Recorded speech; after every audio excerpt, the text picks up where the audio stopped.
Hi everyone, my name is Stephen Smith with Significant Wealth Partners, and today we're going to talk about the retirement paycheck. When we go through events, COVID, and now we're dealing with events overseas with Russia and Ukraine, and markets go crazy, the most important part of your retirement is making sure you have a secure paycheck. Markets are going to do what they're going to do. We can't predict that. So what we have to do as advisors is focus on the things that we can control. And when you go from working and having a paycheck, you need a plan to go to not working.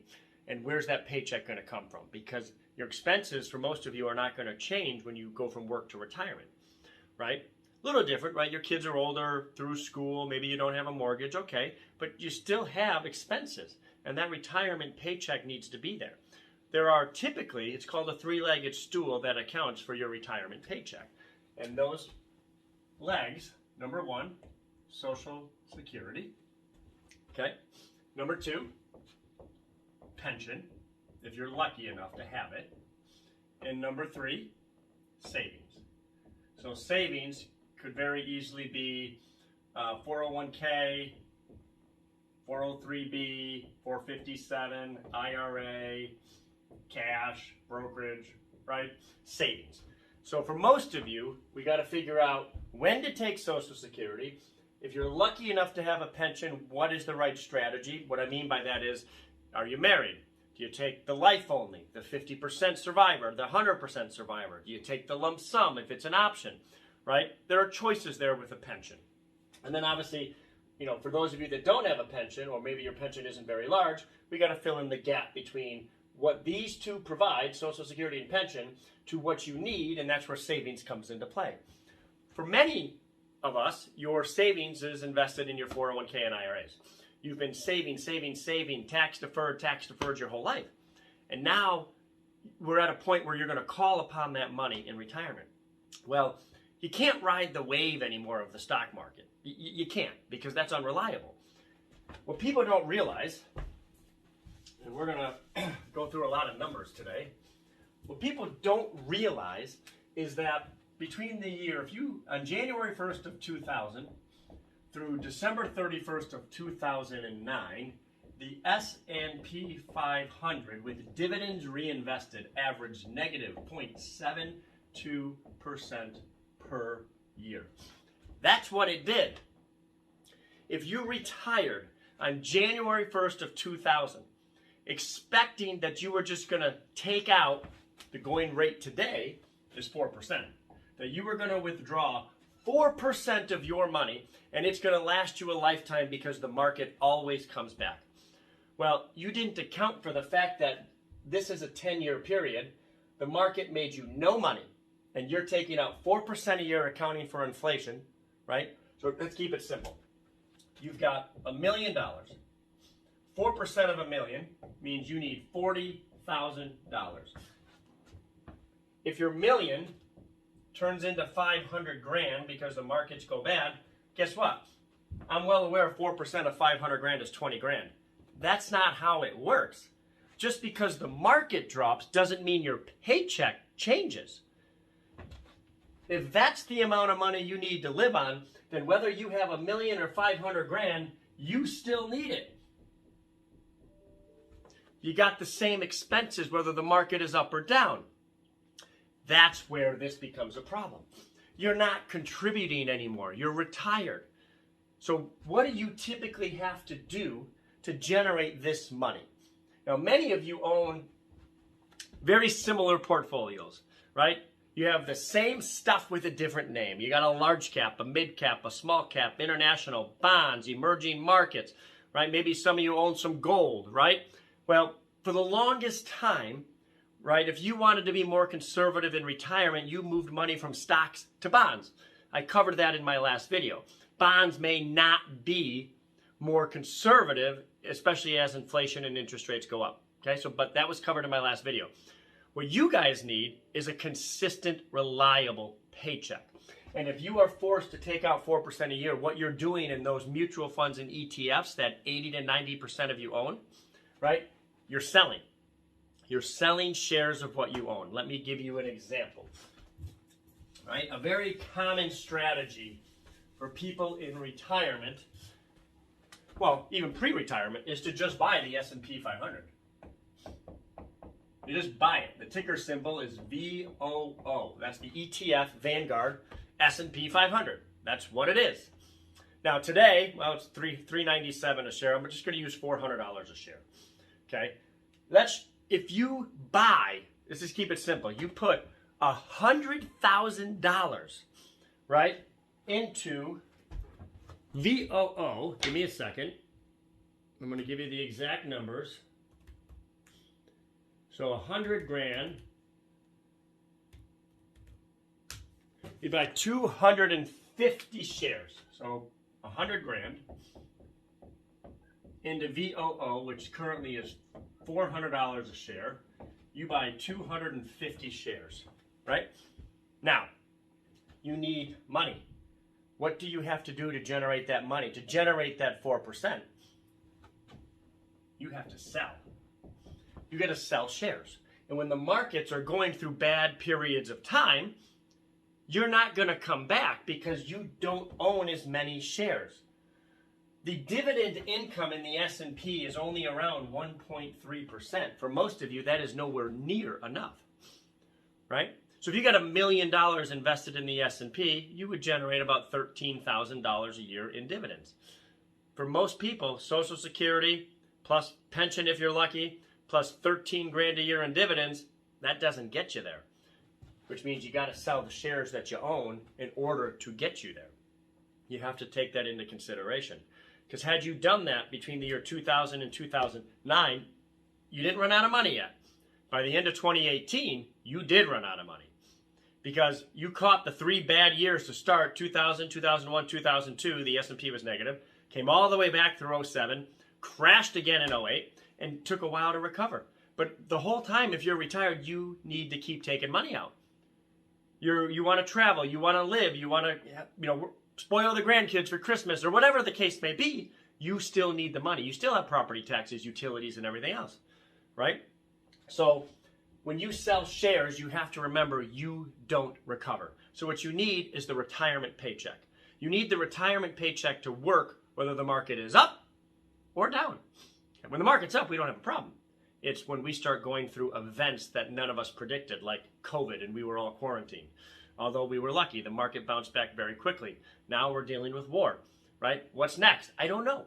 But what I do know is that you need a consistent, reliable paycheck. So let's talk about how to get it. Okay? So we're going to talk about dividends. Dividends, dividends, dividends. How do dividends work? Well, I'm going to give you an exact example. Well, exact as I can get. So I'm going to use AT&T as an example. Okay? Their ticker is T.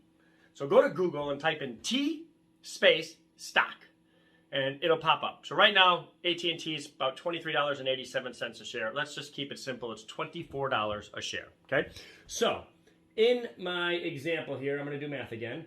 If you put $100,000 into AT&T at $24 a share, you would buy 4,166 shares of AT&T. You just take the 100 grand, divide it by the 24 bucks a share, and that's how many shares you get.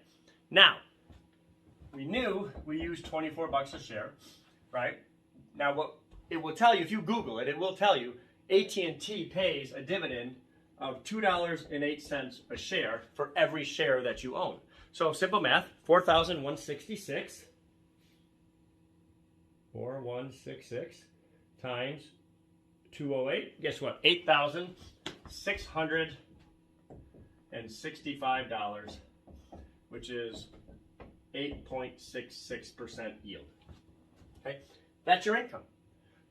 You put 100 grand into AT&T, that's your income. Now, if AT&T goes from 24 bucks a share to 12 bucks a share, which means the 100 grand you put in, 100, it is there, turns into 50 grand, which a lot of people think is your income gets cut in half. That's not true. Your income isn't based on the share price. Your income is based on how much they're paying you per share. So even though your 100 grand turned into 50 grand, you still own 4,166 shares. So as long as AT&T is still paying you $2.08 a share, you're still generating 8,000. That's not good. Too fast. You're still generating $8,665 in income. Now the question always comes, Stephen, they can cut the dividend. Of course they can cut the dividend. Matter of fact, AT&T is going to cut their dividend for the first time in 36 years. So don't go put all your money in AT&T, guys. Bad idea. And that's my whole point. You can't just put together a basket of dividend-paying stocks and say, hey, we're good. Because dividends do move. They do get cut. It needs maintenance. It needs updating. It needs a lot. And these are some of the things that help build a retirement plan. You can't just put your money there and leave it sit and say, hey, we're good. Okay? Because in the event AT&T cuts their dividend, right, and you have all your eggs in one basket, well, now you got a problem. So you have to spread that risk out. And I don't mean 10, 20, 100. I mean thousands of positions. And there are many ways to generate income off of positions. So I just gave you a great example of how dividends work, okay? So let's talk about this, right? Stocks can pay dividends. Absolutely. Bonds pay interest. Now, I know in my last video I talked about how bonds can be potentially just as risky if interest rates go up, but for the last 40 years they've worked, and on top of it, they pay interest, right? Like a dividend. It's consistent. It's reliable, okay? Preferred stocks, right, also pay. Closed-end funds. Okay, there are many ways to generate income. You have to look at everything, because the first thing that I typically solve for when people come in and see me is cash flow. Most of what we've built here was built off of my Social Security workshop, which many of you have attended. And we find the right Social Security strategy, and then we got to fill in the gap. Well, the way we fill in the gap is using strategies like this, right? And it takes thousands of positions to diversify, because when dividends do get cut, we don't want you to feel that, okay? But that's also part of our job, to make sure that your portfolio stays updated, because when they do get cut, we got to replace those positions. So there is work, and that's kind of why you have a financial advisor to do that work. You know, when people, when we go through 2008, or, you know, in March and April of 2020, when we were all quarantined and the markets tanked, everybody just assumes dividends got cut. They didn't. That's not how that works. Typically, when we go through the big panics, that doesn't really scare me, right? It really doesn't, because that's just people selling when they know they shouldn't be selling. It's the one-offs that scare me. I have people that come in and see me, they have all their money in Abbott and AbbVie. Look, I know Abbott and AbbVie have been great stocks. Well, guess what? GE was a great stock until it wasn't. Abbott and AbbVie are good. They are strong. But once you get into retirement, do you really think it's a good idea to have all of your money there? Right? I have a lot of people that do. I mean, I had a guy came in, he has all his money in Tesla, Amazon, Facebook. Now, and Netflix. I can't really give the guy advice because it's worked so well. But you have to remember, it works until it doesn't. And when it doesn't is when you start to have a problem. There is a sacrifice when you go into an income dividend type of portfolio. The sacrifice is growth. You don't generally grow as much as the overall market, right? You do get some growth. There is growth, but it's not what the market does. And on the flip side, when the markets don't do well, you do generate a consistent paycheck, which is very, very important. See, as an engineer, I don't think about, right, trying to make you all this money in a market that's unpredictable. I think as an engineer, where does your plan fail and how can I make sure that doesn't happen? Yes, there's a sacrifice to that. It means we're not going to grow as much, but you know what? You're going to have a consistent, reliable paycheck so that we solve the biggest fear that everybody has in retirement, which is running out of money. Had you had dividends that accounted for your income need between the year 2000 and 2009, you got through that without a problem and the markets came back. Markets will come back as long as you don't have to sell. If you have to sell, we have a problem. This is how we start to solve that problem. There are other ways. I know a lot of people go to dinner seminars on annuities. I will talk about annuities in another video. Let's leave that one alone. If you have questions on the retirement paycheck, please give us a call.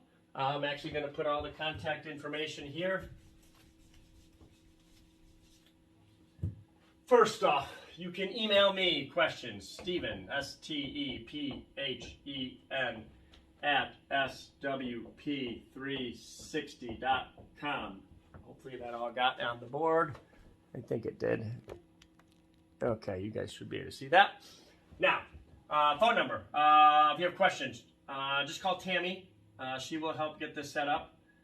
847-639-7830. Her extension is 1005. Okay, so call Tammy. She can get you on my calendar. We can have a chat. Guys, that's all I got.